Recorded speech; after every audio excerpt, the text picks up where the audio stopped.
Hi everyone, my name's Leanne, and alongside the wonderful Aoife, I am one of the hosts of the Irish Readathon.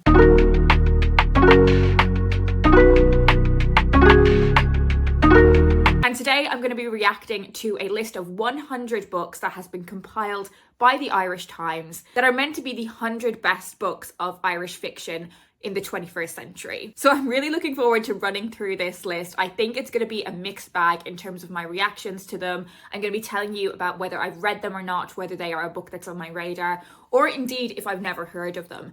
And I'm actually expecting there to be a lot of books here that I haven't read, and that maybe even some of them that I haven't even heard of. As much as I try to be across the breadth of Irish writing, it's just so challenging too, because there is so much fantastic content out there that has been published in this century. The way that this list has been compiled is from, I suppose, a panel of 60 different movers and shakers in the Irish publishing industry. So there are authors, academics, critics, booksellers, festival organisers. I will leave all of the articles for this linked down below in the description, but they are behind a paywall. Firstly, I'm going to run through all of the books, giving you my reactions to them, and then at the end, we'll see if I have any takeaways or findings from running through this list. So coming in at 100 is Oh My God, What a Complete Aisling. And I'm really pleased to see this make the list, because I think when we think of something like best, there are so many different factors that go into that kind of ranking. Like, yes, you might take into consideration some of the kind of literary merit of stuff, but I also think impact is so important, like cultural impact. And I think the Aisling series has an incredible amount of kind of social and cultural impact. And it really pleases me to see commercial fiction on this list right from the get-go. It will be interesting to see how much more commercial fiction ends up on the rest of the list. But I'm really pleased to see the Aisling series on here. I've read 4 of the, I think 5 books in the series, and I always find them really enjoyable. Next on the list is Service by Sarah Gilmartin, and this is one of the ones that I've not heard of. It's set in a high-end Dublin restaurant from 3 different perspectives: a waitress, a chef, and the chef's wife, and it deals with accusations of sexual assault. I'm really surprised this one hasn't been on my radar, so I'm glad that it is now. Then we have Big Girl Small Town by Michelle Gallin. I have read this one and I enjoyed it. It is kind of Milkman meets Derry Girls. It's set in a fictional town in the north of Ireland, and we follow Magella, who has quite a predictable kind of quiet existence. She works in her local chip shop, and the novel largely follows the aftermath of her grandmother's death. Next on the list is This Hostile Life by Malatu Uche Akori. This is a collection of 3 short stories, and I would really recommend it to people that have this kind of idea that Ireland is this utopia free of prejudice and specifically racism, and has this idea that it is a place that welcomes everybody with hugely open arms, because this book will brilliantly shatter that illusion. Snowflake by Louise Nealon. This was one of my favorite books from a couple of years ago, and I think it's definitely kind of very like millennial fiction that I'd recommend for fans of normal people. Fallen by Leah Mills. This is not one that's been on my radar. It's set against the backdrop of political upheaval in 1916's Dublin, but yeah, not one that I've heard of. And I also haven't heard of Nora by Nuala O'Connor. This is a retelling of the love story between James Joyce and his wife and muse Nora Barnacle, which is a really interesting premise, but again, this book is not one that has been on my radar. Again, Rachel by Marion Keyes. So absolutely thrilled to see this one on the list. I haven't read this one yet because I am making my way through all of Marion Keyes' books in publication order, so I haven't made it to, again, Rachel yet. But again, really pleased to see some commercial fiction on the list, and I do wonder if there will be more Marion Keyes books as we progress through the list. I am expecting there to be, because I think there's a couple of her books that are perhaps more iconic than this latest one, or this more recent one. I was a bit unsure whether her books would be on the list because she has so many. I did wonder if it would kind of split the judging. Next we have The Rachel Incident by Caroline O'Donoghue.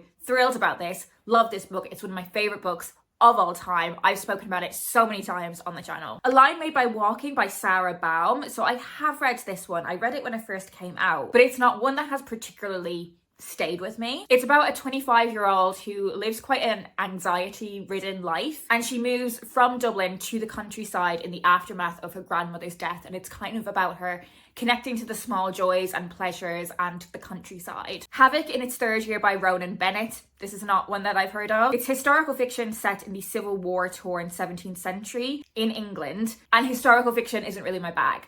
So I'm not surprised that this isn't one that has been on my radar. Beetlebone by Kevin Barry. Again, this is not one I've read or has been on my radar. I would say there is like a group of Irish male writers that I sadly haven't made a huge effort to experience their work. I'm naturally far more drawn to female writers, but there are so many fantastic Irish men writing novels, so it's a bit of a blind spot that I'd like to rectify. Multitudes by Lucy Caldwell. So this is a short story collection. This was her debut and I really enjoyed this.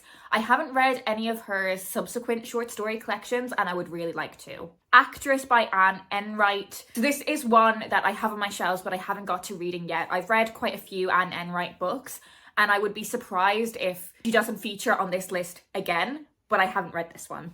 Unraveling Oliver by Liz Nugent. I'm not a big thriller reader, so I'd also say Liz Nugent is someone that I've got a bit of a blind spot on. Glorious Exploits by Ferdia Lennon. So this is also historical fiction. It's definitely one that I have seen all over the place. Like, this is one that was definitely on my radar, but I'm just not sure if it's my type of thing. Underwire by Claire Kilroy. This is also not one that is on my radar. Pawned by Claire Louise Bennett. This is a collection of short stories, also not on my radar. I don't read tons of short story collections, so that may be why. The Blue Tango by Owen McNamee. So this is a thriller about one of the greatest miscarriages of justice in recent history. It's about corruption and sexual intrigue. It's a story of false accusation and murder, but not one that has been on my radar. Nora Webster by Colm Tóibín. So Colm Tóibín is one of those other male writers that I just haven't really engaged fully with their writing, but I do feel like I would really enjoy his work. Ordinary Human Failings by Megan Nolan. So Megan Nolan is definitely a writer that I want to get to, but I just haven't yet. This one is about a young girl who dies on a London housing estate in the 1990s, and suspicion falls on a reclusive Irish family. A Long, Long Way by Sebastian Barry. So I have read one Sebastian Barry book and I didn't love it, but that I put that down largely to, again, just not being really into historical fiction. The Thing About December by Donal Ryan. Again, Donal Ryan is in that group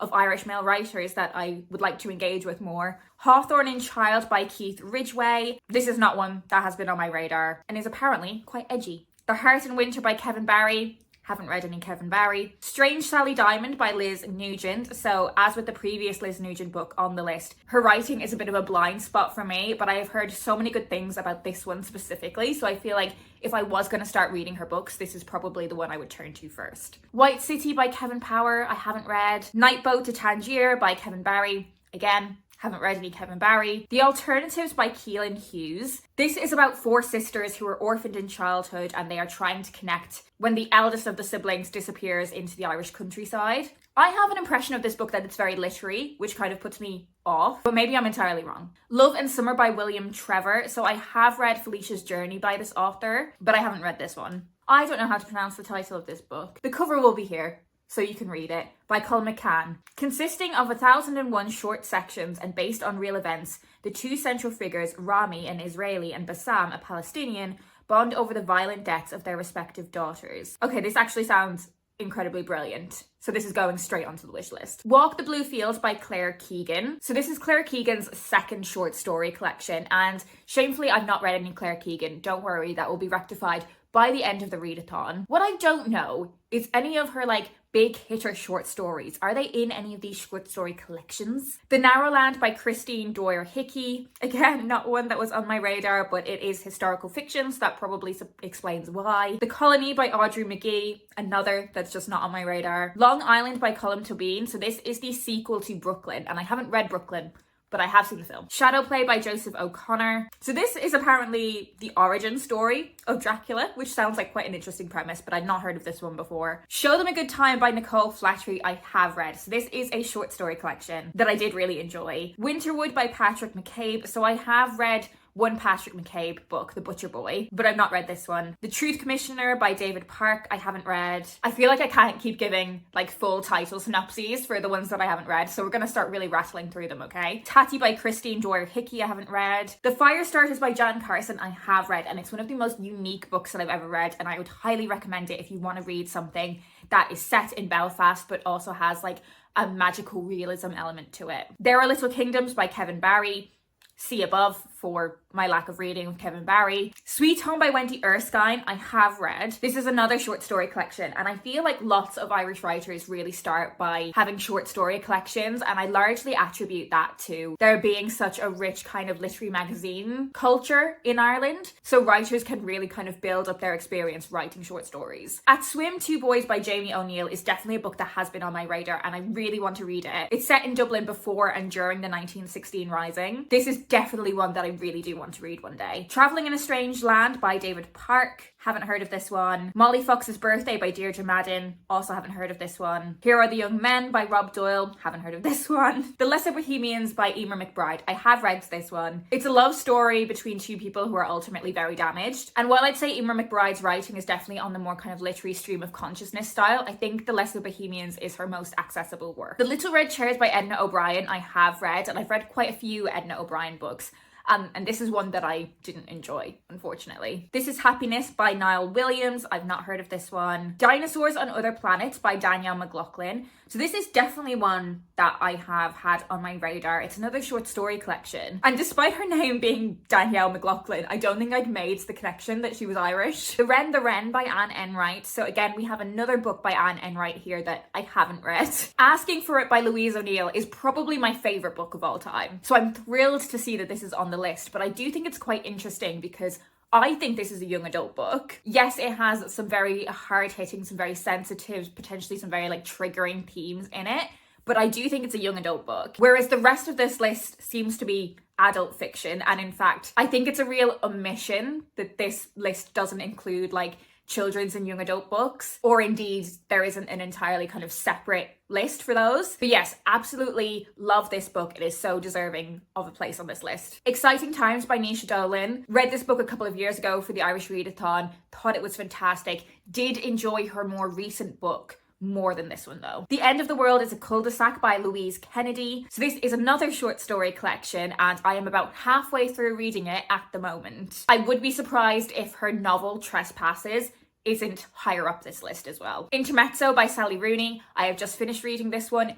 It is absolutely fantastic. I do think Normal People is my favourite book of hers, but I think Intermezzo is her best book. Paula Spencer by Roddy Doyle. So I have read quite a few Roddy Doyle books, both his children's fiction and his adult fiction, but I haven't read this one. Days Without End by Sebastian Barry. So this is the Sebastian Barry book that I've read. It is a fantastic book. It's just historical fiction's not really my bag. The Heart's Invisible Furies by John Boyne. I will never read a John Boyne book. Ghostlight by Joseph O'Connor. Haven't heard of this one. How to Build a Boat by Elaine Feeney. So there are a couple of Elaine Feeney books that have been on my radar, but this isn't one of them. Conversations with Friends by Sally Rooney. So I'm really surprised that this is higher up the list than Intermezzo is. I liked Conversations with Friends, but it's not like a favourite. Leonard and Hungry Paul by Ronan Hessian. So I had a few friends that read this a couple of years ago and they raved about it. But if I do recall correctly, this book is massive, and I don't like reading massive books. Girl by Edna O'Brien. I feel like Edna O'Brien is getting a really bad reaction from me in this video. Hopefully she has some more books that are further up the list, but I really didn't like Girl. A Ghost in the Throat by Dori Nigrifa. I've not read this one. It's definitely been on my radar, but I do feel like it's maybe just a bit too literary for my tastes. Wild Houses by Colin Barrett. Haven't read this one. Next on the list is Prophet Song by Paul Lynch. So this is quite a literary dystopian. It won the Booker Prize. And I do think I will probably get around to reading this at some point, but it just hasn't been a like massive priority for me in terms of my reading. But I definitely do think I will read this one at some point. Close to Home by Michael McGee. Not one that's been on my radar, nor has Young Skins by Colin Barrett. Solace by Belinda McKeown. So I read Tender by the same author a few years ago and absolutely loved it. It instantly became one of my new favourite books, but I haven't read Solace yet, and I do think it's being reissued later this year, so I will definitely be getting my hands on a copy of the reissue and reading it. Spill, Simmer, Falter, Wither by Sarah Baum. Haven't read this one, but as mentioned earlier, have read A Line Made by Walking. Bad Day in Blackrock by Kevin Power. Not one that's been on my radar. The Story of Lucy Galt by William Trevor. So again, have read one William Trevor book, but not this one. Netherland by Joseph O'Neill, I haven't read. The Glorious Heresies by Lisa McInerney, I have read, and it is absolutely brilliant. It is such an accomplished book. And I think it's one that massively highlights the impact of kind of the drug industry and drug culture in Ireland. I'd definitely describe this one as really gritty, and it's one that I highly recommend. Let the Great World Spin by Colin McCann. Haven't read this one. Academy Street by Mary Costello. I haven't read either. City of Bahrain by Kevin Barry. Kevin Barry's making a lot of appearances here, so I'm sorry, Kevin, I haven't read your books yet, but you know, life is long, I'll get there. The Bee Sting by Paul Murray. So this is one that comes hugely highly recommended. So I do feel like it is definitely one that I would like to read at some point.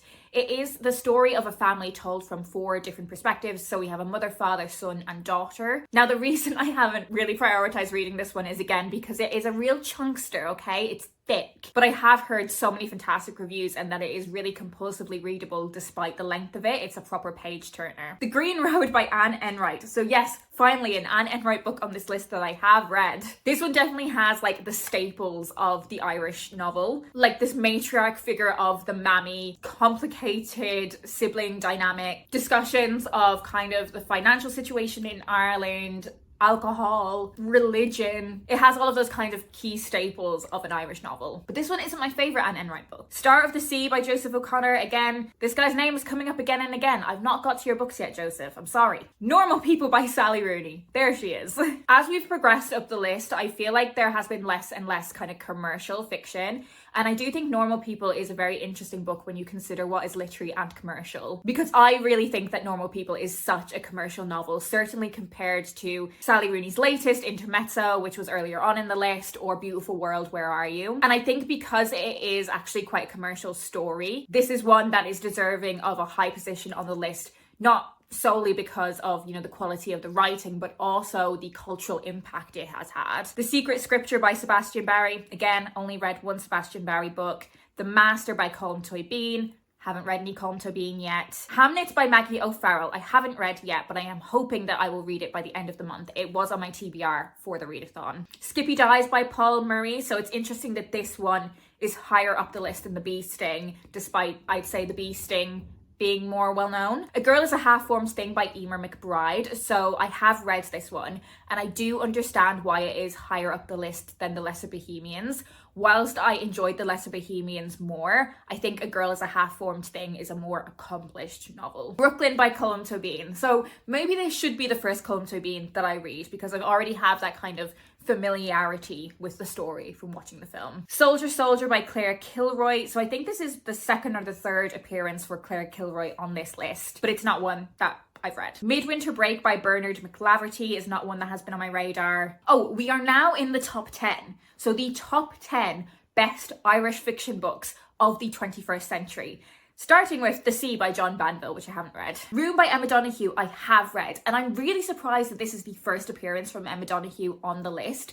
I do wonder if it is one of those instances where she has written so many books that votes were kind of split between some of her books.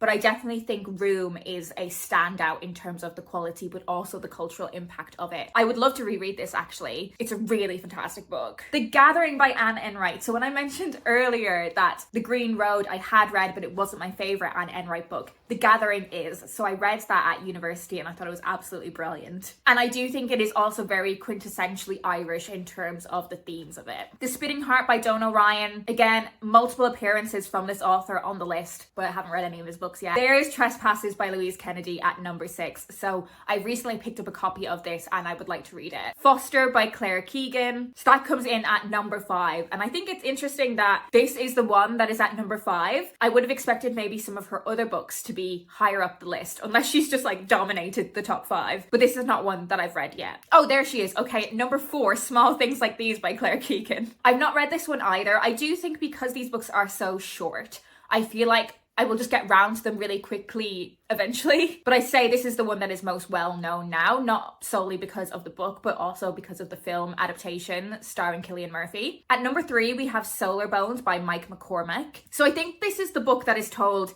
in a single sentence. And to me, that just screams so literary that it puts me off a little bit, but maybe I should get over that. That They May Face the Rising Sun by John McGarren. I've never heard of this book and it's at number 2. How have you guys let me be the host for this readathon? And at number 1 we have Milkman by Anna Burns. So I have read this one. I think it's absolutely fantastic. It won the Booker Prize a few years ago. I read it the year it came out. I would say Milkman is like, in terms of my tastes, Milkman is as literary as it gets. I think this is a fair number 1. Okay, so what are my thoughts upon finishing running through this list? Firstly, there's a lot of books that I just haven't read, but I do think it's interesting. I think this list ultimately does skew quite literary. Like, if I was basing how well read I am in Irish fiction solely on this list, I'd say I'm probably more well read than average, but like not extremely well read. But there are lots of, I'd say, more kind of commercial books that I've read that aren't on this list. I am so surprised that, again, Rachel is the only Marion Keyes book on the list. I'm really surprised Graham Norton isn't on the list anywhere. So the Irish Times has also done an article looking at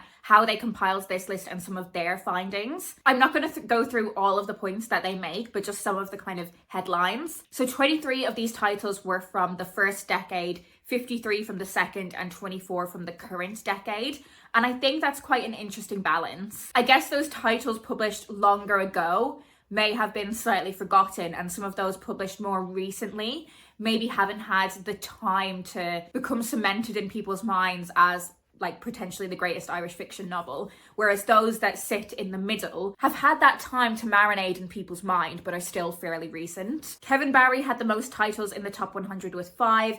Then we had Anne Enright and Colm Tóibín with 4. Claire Keegan, Sally Rooney, Joseph O'Connor and Sebastian Barry all had 3. The female-male split was 54-46. So it's fairly even. And I would definitely say the swing towards contemporary Irish fiction being written by young women. I feel like it's impossible to ignore that young Irish female writers are having a real moment right now. There was only one title by a writer of colour, so This Hostile Life, which the Irish Times does say is a suggestion that publishers need to do more to reflect Ireland's changing demographic. I do completely agree with this, and I do think if there was a non-fiction equivalent list and a children's and young adult list, we would see greater representation of people of colour. Still not great, but greater than 1. There are no stats around LGBTQ plus authors or stories, which is a shame to see that that hasn't been analysed. There is an acknowledgement in the article that there are some books that are really surprising to not be there. So P.S. I Love You by Cecilia Ahern. Again, this is one that I'm surprised not to see on the list as well, but I guess the list is skewing more literary than commercial. Graham Norton, as I mentioned. The article does go on to also mention that some authors may have suffered by having their votes spread across multiple books. I do also want to talk about why I think Irish fiction is so impressive and why there are so many incredibly impressive books on this list, but also incredibly impressive books that haven't made it onto the list. Now, I could probably do a whole video essay on this topic, and I'm sure there are people out there who have written about this extensively or people who have done videos about it, but it is often cited that Ireland is kind of outperforming its population in terms of the creative output that it has, specifically when it comes to writing. And I think there's a few reasons for this. I think generally Irish people are just fantastic at telling stories, and I do think that's because of a kind of cultural lean towards being able to find the funny in traumatic experiences, for instance. But I also think because of so much of our heritage is around stories being passed down generation to generation to try and hold on to a cultural identity, whether those stories are written down or told orally. I think Irish people are really good at spinning a good yarn. And I think we just kind of grow up that way. I also think there's a large attribution to kind of talent breeds talent. So because there has been this kind of rich history of Irish writers, if we look back to the Anglo-Irish literary revival, for instance, and figures like W.B. Yeats, if we look at writers like Oscar Wilde or James Joyce, Irish people have always been able to see themselves as accomplished writers. There has always been someone to look up to. So if you can see someone like you doing the thing that you want to do, you're more likely to be able to do that. And I think that in itself breeds more writers. And I think, I mentioned specifically the real moments that young Irish female writers are having. Young Irish women are able to see other young Irish women excelling in this field, so they feel like there is space for them to do the same thing too. But I do also think ultimately the consistent and continued excellent output of Irish writing comes down to Arts Council funding. Irish writers are really supported in order to become fantastic writers, and like I mentioned earlier, that kind of breadth of opportunity for writers to build their skills writing short stories, submitting short stories for magazines, as well as gaining access to Arts Council funding, allows people the financial security and freedom to be able to embrace their creativity in a way that ensures Ireland continues to punch above its weight in our literary achievements. So yeah, as I said, there could be an entire video essay on this topic, so that's just a very brief kind of my 2 cents on why I think Irish fiction is so fantastic. I would love to know down in the comments how many of the books that have made it onto this list you've read. Did you enjoy any of the ones that you have read? It was both a humbling and exciting experience for me. I do think if there was a list that lent more towards the commercial or an equivalent list for children's and young adult books, that would be really fantastic to see as well. That is it for me today. I hope you're doing well. I hope you're enjoying the Irish Readathon, and I will speak to you in my next video.